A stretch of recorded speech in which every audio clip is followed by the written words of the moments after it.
Kita tidak boleh lupa akar masalahnya adalah pendudukan wilayah Palestina oleh Israel. Dalam konflik Hamas dan Israel ada banyak hal yang menjadi perhatian. Bukan cuma tentang berapa korban yang jatuh, atau apa saja yang dilakukan oleh Israel pada warga Palestina di jalur Gaza, tapi juga persoalan sikap negara-negara Islam yang ternyata terpecah belah dalam menanggapi konflik tersebut. Salah satu hal yang paling mencengangkan terjadi di Riyadh Summit 2023 kemarin. Konferensi tingkat tinggi yang menghadirkan negara-negara Islam yang tergabung di Liga Arab dan organisasi kerjasama Islam tersebut memperlihatkan dengan jelas posisi masing-masing negara. Dalam konferensi tingkat tinggi yang dilakukan pada tanggal 11 November 2023 kemarin, sebenarnya telah dirumuskan apa yang harus dilakukan negara-negara Islam sebagai sanksi terhadap tindakan Israel. Sanksi yang dikemukakan secara langsung oleh Presiden Iran ini ada 5 poin, yakni mencegah alat perang Amerika Serikat yang ada di Timur Tengah digunakan oleh Israel. Kedua, membekukan kontak diplomasi dan ekonomi dengan Israel. Ketiga, melarang perdagangan minyak dengan Israel. Keempat, melarang penerbangan dari dan ke Israel melewati langit negara Islam. Dan yang terakhir, mengirim delegasi ke Amerika Serikat, Eropa, dan Rusia. Kelima poin usulan konkret ini dinilai akan mampu menekan dan memaksa Israel untuk menyetujui gencatan senjata penuh yang membawa kedamaian di Palestina. Sayangnya, solusi berupa sanksi yang ditawarkan dalam KTT tersebut ternyata ditolak oleh 9 negara, yaitu Arab Saudi, Uni Emirat Arab, Yordania, Mesir, Bahrain, Maroko, Mauritania, Djibouti, dan Sudan. Melihat keberadaan Sudan dalam daftar negara yang menolak untuk menjatuhkan sanksi ke Israel, membuat pembahasan hari ini menjadi menarik. Sebab Sudan adalah salah satu negara Islam yang juga sangat gencar dalam menyerukan kemerdekaan Palestina.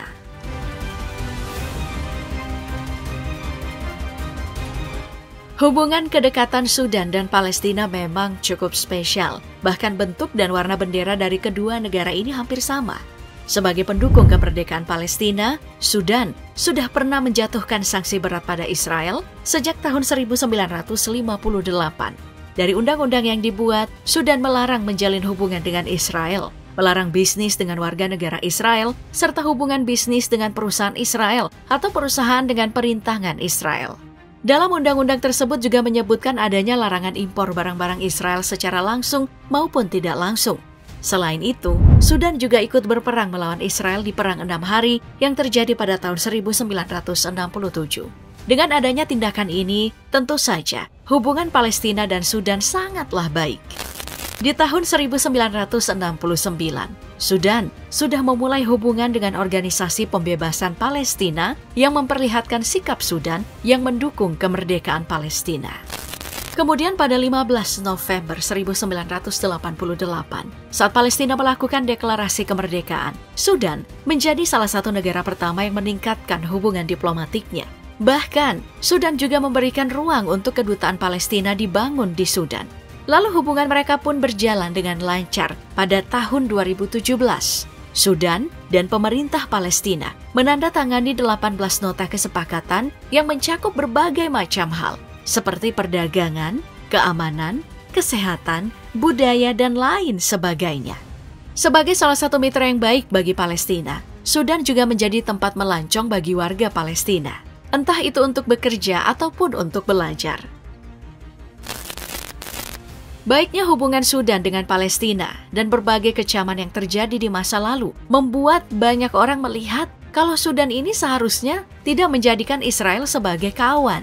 Namun siapa sangka, di tahun 2016, Sudan mulai melakukan normalisasi hubungan dengan Israel lewat pemerintah Amerika Serikat. Dalam momen tersebut, Ibrahim Gondor selaku Menteri Luar Negeri Sudan memberikan keterangan kalau Sudan akan melakukan normalisasi hubungan dengan Israel jika Amerika Serikat bersedia mencabut sanksi yang dijatuhkan Amerika kepada Sudan.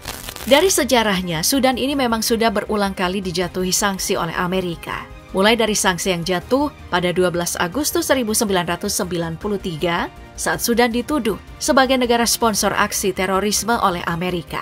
Bahkan sebab tuduhan ini, pabrik dari perusahaan obat Al-Shifa Pharmaceutical diserang Amerika Serikat menggunakan rudal karena disebut-sebut sebagai tempat Al-Qaeda membuat senjata kimia. Nah, kemudian, sanksi lainnya jatuh pada Sudan di tahun 2007 saat negara ini dilaporkan melakukan genosida di kawasan Darfur, Sudan Barat. Dengan berbagai macam sanksi tersebut, keadaan ekonomi Sudan terguncang sangat hebat. Bahkan, setelah sanksi di tahun 2007 dikeluarkan Amerika, 2 tahun kemudian, Sudan mengalami gelombang kemiskinan parah, di mana 15,6 juta penduduknya, atau 46,5% dari total populasi Sudan, merupakan masyarakat miskin. Dengan kondisi yang mengerikan tersebut, Sudan memilih mengikuti apa kata Amerika demi dicabutnya sanksi yang mereka terima. Salah satu permintaan Amerika tentu saja adalah normalisasi hubungan antara Sudan dan juga Israel. Setelah momen di tahun 2016 tadi, normalisasi antara Sudan dan juga Israel makin tercium ke publik di tahun 2020. Perdana Menteri Israel yaitu Benjamin Netanyahu dan juga Ketua Dewan Kedaulatan Sudan yaitu Abdel Fattah al-Burhan ternyata bertemu di Uganda dan sudah sepakat untuk melakukan normalisasi hubungan. Kemudian hal ini berlanjut di tahun 2021, di mana Sudan menandatangani deklarasi normalisasi hubungan dengan Israel. Setelah hal tersebut tercapai, Sudan pun dicabut dari sanksi sebagai negara sponsor terorisme, kemudian undang-undang yang memboikot Israel di tahun 1958 dicabut oleh Sudan, yang menjadikan Israel ini memiliki lampu hijau untuk melakukan perdagangan barang dan jasa di Sudan. Dari penandatanganan kesepakatan ini, Sudan juga mendapat privilege keuangan besar dari Amerika Serikat. Mulai dari melunasi tunggakan utang Sudan di Bank Dunia, hingga memungkinkan akses hutang tahunan kepada Sudan dengan nilai mencapai 1 miliar US dollar atau 15 triliun rupiah. Dengan adanya keputusan tersebut, tentu saja mengundang respon dari berbagai pihak. Ada yang menyambut normalisasi ini dengan baik, seperti Kanada, Jerman, Uni Emirat Arab, Mesir, dan juga Bahrain. Tapi ada juga yang melihat hal ini sebagai langkah yang memalukan, seperti respon dari Iran, Hamas, dan bahkan ulama yang ada di Sudan mengeluarkan fatwa yang menolak normalisasi antara Sudan dan juga Israel.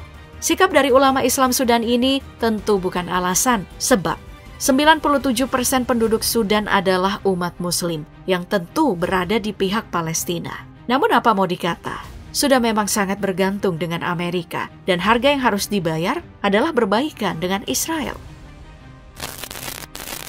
Kebutuhan Sudan pada Amerika Serikat juga bukan cuma tentang ekonomi tapi juga tentang keamanan dalam negeri. Bagaimana tidak, Sudan adalah negara yang telah sering dilanda konflik. Sejak merdeka di tahun 1956, Sudan setidaknya sudah mengalami 2 perang saudara dan juga 2 kudeta militer.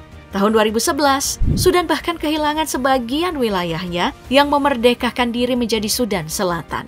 Saat Sudan Selatan memisahkan diri, Sudan ini mengalami pukulan telak karena Sudan yang dulunya menjadi negara terbesar di Afrika menjadi mengecil. Gawatnya lagi, Sudan juga ikut kehilangan cadangan minyak melimpah di daerah Sudan Selatan. Padahal, aset minyak yang ada di Sudan Selatan adalah cadangan minyak terbesar ketiga yang ada di Afrika dengan nilai tingkat mencapai 3,5 miliar barel per tahun. Tidak cukup sampai di pemisahan Sudan Selatan. Di tahun 2023 ini Sudan sekali lagi mengalami perang saudara. Perang saudara yang terjadi pada tahun 2023 ini dimulai pada bulan April kemarin. Peperangan pecah antara militer Sudan yang dipimpin oleh Abdel Fattah al-Burhan dan juga organisasi paramiliter Rapid Support Force yang dipimpin Muhammad Hamdan Dagalo. Dalam konflik perang saudara terbaru ini, Israel dan Amerika sudah mengambil tindakan. Sebagai mitra baru pada 16 April 2023, Israel melalui Mossad dan Kementerian Luar Negerinya sudah bertemu dengan kedua belah pihak untuk upaya mediasi. Namun bantuan ini tidak menemukan titik terang. Selain Israel, Amerika Serikat dan juga Arab Saudi telah memanggil kedua belah pihak ke Jeddah agar gencatan senjata bisa dilakukan.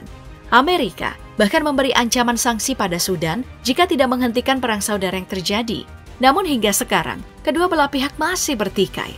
Padahal, di tahun 2021, Amerika berhasil menggagalkan kudeta militer dengan menahan bantuan senilai 700 juta US dollar atau 10,8 triliun rupiah.